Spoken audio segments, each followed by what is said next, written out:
Ladies and gentlemen, my name is Paul, and in this RigGaming.com video we're going to be discussing a slew of AMD news. Now, we're primarily going to be focusing on CPU information, but there will be a little bit of info on Vega.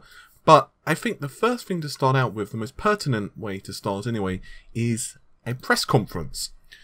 No, we don't have the results of a press conference, but we will do very soon. Specifically on May the 31st, which you may remember to be the date of Computex 2017.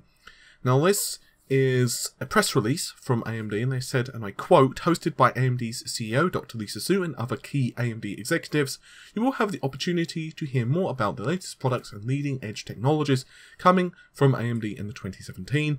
The past year has seen AMD bringing innovation and competition back to the high performance desktop market with the release of Ryzen processors, and we look forward to providing new details on 2017 products and ecosystems, both OEM and channel, that will support them."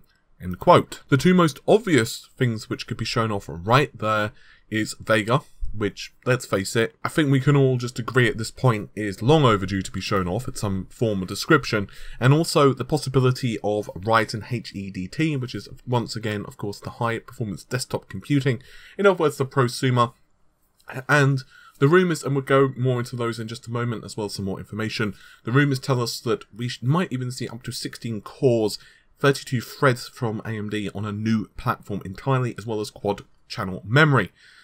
The bottom line is, this is probably the date we're going to see Vega announced, because we keep hearing from AMD it's going to be the first half of the year. Well, you know, I'm looking at the time and the date right now in the system tray of Windows, and it's telling me it's 6 PM, but here's the kicker, it's 11/5/2017. Or if you're in America, it would be 05/11/2017. In other words, we do not have much longer of this year left. So hopefully by the end of this, we should know exactly what AMD have coming out into retail as well as OEM. So there is also a bunch of information regarding GPUs and CPUs from AMD. Well, actually, more specifically CPUs, but there is a little bit of info from the GPU side, and that is, of course, Vega. A number of you actually messaged me a link from a website by the name of EK10X, or I guess you could also pronounce it as eTechnics. And basically, this leak tells us, according to a Linux driver, the Radeon Linux drivers, they are open source, by the way, so you can actually start to, well, do some ferreting around inside the various files inside. And there are two very interesting entries. I won't read them out verbatim, but basically there is one which indicates, because it has US temperature limit liquid 1, as well as US temperature liquid temperature limit liquid 2, which does suggest that that's part of a dual GPU design. The problem is, you could immediately say, well, not necessarily, because you could start to make the argument, well, that just means that there are two different temperature limits set on the same graphics card, right? But the more telling of them actually involves PLX. For those who do not know what PLX is, it's essentially, I guess, the best way of putting it is a bypass for PCIe. So traditionally, if you have, let's say, two Radeon graphics cards or two NVIDIA graphics cards in your system, while they do have a bridge across them, they also, of course, communicate via PCIe Express. But with this, they don't. Basically, this means that two GPUs can coexist on the same board without needing to talk to one another, once again, via the PCIe. And so PLX, it does typically get kind of warm. Therefore, there are a couple of lines, once again, which seem rather pertinent. The final part of one of the lines says advanced fan control parameters .US fan gain PLX, and the second one is US temperature limit PLX. Once again, these indicate, because obviously that controller does typically get kind of warm, that there might be some temperature limitation software, some temperature monitoring software, which is going on and checking and making sure that, you know, no part of the actual chip gets too warm, whether it's the actual GPU core, whether in this case it's the PLX, we don't know.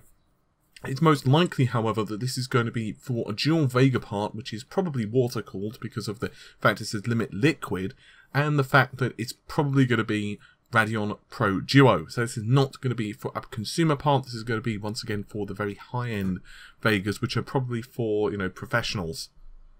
I guess the last thing I want to discuss from AMD regards the CPU. There is a lot of different leaks on the CPU front from AMD, and quite frankly, we're probably going to learn a lot more in just a couple of weeks' time, when of course we do get that conference. But until then, there are numerous engineering samples which have leaked onto the internet, and these various samples have 16 and 12 cores, which naturally mean 32 or 24 threads, respectively. Additionally, there have been a series of, well, I guess, technical slides which have popped up. Now, these are product roadmaps, as well as some general overviews of the architecture from a variety of different CPUs. Most of these are for the high-end market. These are primarily servers, just to clarify, or perhaps compute-orientated tasks. How many different processors? Well, Snowy Owl, Nepal's, Starship, Greyhawk, Riverhawk, and this one I really love, Great Horned Owl. Yes! The insane thing about this, however, is the Starship CPU has 48. I'm just going to repeat that just one more time, just so you don't think there's any ambiguity on my part. 48 cores. Just 48 of the... Wow, that's ridiculous. I mean, seriously. Greyhawk, on the other hand, is 4 to 8 cores. You've got Riverhawk, which is 2 cores / 4 threads. Whereas, once again, Starship, 48 cores, 96 threads. And that naturally is for the Opteron market. Sticking with Whitehaven for just a moment, and it could possibly be the mysterious, if you want to call it that, high-end performance chip aimed at the prosumer market. It's actually very impressive in terms of clock speed, though. It has a clock speed of 3.6 gigahertz. A ludicrous amount of cache, and I'll get to the questions regarding the cache in just a moment, as well as quad-channel memory support, which presumably is up to 2667.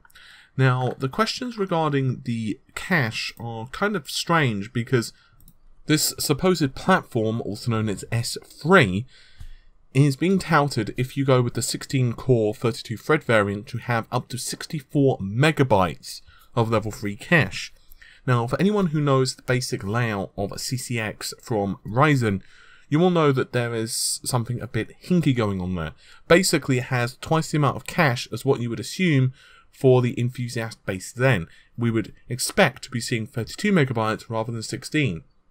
So there's a couple of theories that's going around. One, 64 megabytes is just being reported incorrectly. In other words, either a benchmark or an application is just simply reading it wrong. That's a possibility. Another possibility is that it's based upon Opteron and therefore it is reading it correctly. Now, frankly, we don't know enough either way. I do have feelings behind it, but what I believe personally doesn't really make that much difference in this particular instance, because, well, we're going to learn very soon which the actual reality is. And the problem is, because there are so many different leaks with so many different platforms, and of course, because so many of the different benchmarks, we don't know the state of the various samples of the silicon that we're seeing, it's very difficult to really make an accurate determination. Short of, someone, for example, Robert Halleck, coming on Twitter, which he won't, just to clarify, but short of him going on Twitter and saying, hey, this is really what's going on, we're not going to really know for certain. But, either way, these chips are going to be very interesting, and it does look like they're going to be also rather expensive. Launch looks to be mid this year, 2017, once again. There are some reports that we're also going to see cut down models, all the way down to just 10 processor cores, and naturally we're also going to see 12 and 14 as well. However, in the case of 10 and 14, there have been no actually engineering samples that have leaked online. I'm guessing that's possibly going to change, but we're just going to have to wait and see. Finally, there is one other small difference between this particular processor and typical Ryzen, and that is LGA versus PGA. For those who don't know, it basically means that the pins are on the processor's socket itself. On current Ryzen CPUs, this is not the actual case. We have the pins directly on the Ryzen chip. So in other words, they're simply going to be swapped round. It's going to be a very interesting conference if, once again, May 31st is the date that we're going to actually start hearing about the realities of these different pieces of technology. I think the pressure is really on AMD, not really so much for the CPU side of things right now, but really on the GPU side of things, because obviously we're starting to hear first whispers of Volta, and it's obvious, just from what was said at NVIDIA's conference at GTC, we're not going to be seeing the customer variants anytime soon. So that does give AMD some breathing room, but breathing room is not the same thing as having all the time in the world. And quite frankly, because Navi is not going to start hitting store shelves until at least next year, which, by the way, Navi is a successor, of course, to Vega. Really, if Vega is not capable of fighting off, let's say, Pascal, and at least putting up a really good fight with Volta, it's going to make the GPU market very, very, very strange indeed. Anyway, hopefully you've enjoyed the video. I'll see you soon. Take care. Bye for now.